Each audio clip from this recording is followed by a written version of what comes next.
அனைவருக்கும் சற்றும் கிடைத்த முக்கிய அறிவுப்படி தமிழகத்தை வாட்டி உதைக்கும் குளிர் வெப்பநிலை குறைய காரணம் இதுதான் வெதர்மன் கொடுத்த விளக்கம். இதை பத்தி பிரீஃபா பார்க்க போறோம். குறிப்பாக இது எந்தெந்த மாவட்டத்தில் அதிகமான பனிப்பொழிவு கொடுக்க போகுது, அதிகமான மழையும் மற்றும் குறைவான மழையும் எந்தெந்த பகுதியில் இருக்க போகுதும் பிரீஃபாவும் மற்றும் சுருக்கமாக அந்த செய்திகளுக்கு பார்க்க போறோம். அதுக்கு முன்னாடி நம்ம சேனலுக்கு வந்திருக்கீங்கன்னா மறக்காம சப்ஸ்கிரைப் பண்ணிக்கோங்க. பக்கத்தில் இருக்க பெல் ஐக்கனை பண்ணி ஆல்ரெடி பண்ணிக்கோங்க. முக்கியமான விஷயம் வீடியோ ஸ்கிப் பண்ணா பாருங்க.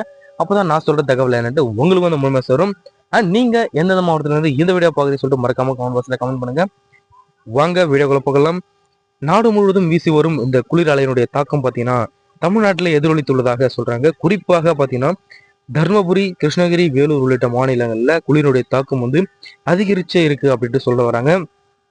இந்த குளிருக்கான காரணம் என்ன அப்படின்னு பார்க்க போனீங்கன்னா தமிழ்நாடு வெதர்மன் பிரதீப் ஜான் அவர்கள் என்ன சொல்றாரு, இது தொடர்பாக தனது எக்ஸ்தல பக்கத்துல அவர் பகிர்ந்திருப்பது என்னது அப்படின்ட்டு பார்க்க போனீங்கன்னா கடந்த சில நாட்களாக தமிழ்நாடு மற்றும் இந்திய தேவகற்பத்தின் பல பகுதிகளை பார்த்தீங்கன்னா இரவு கணிசமாகவே குளிர்ந்து வருகிறது. இந்த திடீர் குளிர்ச்சிக்கு கதிர்வீச்சு குளிர்ச்சி என்னும் வானிலை வந்து நிகழ்வு தான் முக்கியமான ஒரு காரணமா அவர் வந்து சொல்ல வராரு. இது பார்த்தீங்கன்னா பகல் நேரத்துல ஒரு நிலப்பரப்புகள் சூரிய ஒளியை உறிஞ்சி வெப்ப ஆற்றலை சேமிக்கிறதாக சொல்றாரு.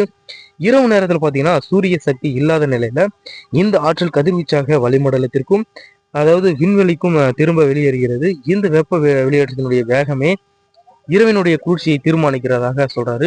அதாவது என்ன சொல்ல வர்றாருன்னா பூமியை விட்டு வெப்பம் எவ்வளவு வேகமாக வெளியேறுகிறதோ அவ்வளவு சீக்கிரமாக குளிர் வந்து குளிர்ச்சி அடையும் அப்படின்ட்டு சொல்றாரு.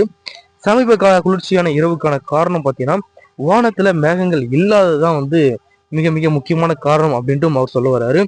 மேகம் இல்லாத ஒரு வானம், உயர் அழுத்தம் மற்றும் பலவீனமான காற்று ஆகிய 3 முக்கிய வளிமண்டல நிலைமைகள் தான் குளிர்ச்சி அடைய இந்த மாதிரி குளிருக்கான காரணம் அப்படின்ட்டும் இந்த செய்திகளுக்குள்ள சொல்ல வர்றாரு.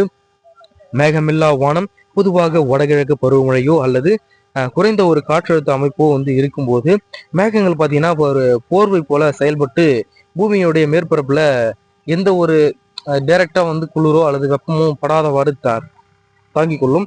எனவே இரவு வந்து குளிராகவே இதனால இருக்குது. ஸோ ஏன்னா மேகம் வந்து இல்லாததான் காரணம் அப்படின்ட்டு இந்த செய்திக்குள்ள சொல்ல வராரு. ஸோ குளிரும் இதனால அதிகமாக இதுக்கப்புறம் இருக்க போகிறது அப்படின்ட்டு நம்மளோட செய்திக்குள்ள இப்போ பார்க்க போறோம். இது போன்ற முக்கியமான விஷயமா அப்டேட் பற்றி உங்களுக்கு செய்தி தெரிஞ்சுக்கணும்னா நம்மளோட சேனலை சப்ஸ்கிரைப் பண்ணி வச்சுக்கோங்க. பக்கத்துல இருக்க பெல் ஐகான் கிளிக் பண்ணி ஆல்ரெடி போட்டுக்கோங்க. நன்றி, வணக்கம்.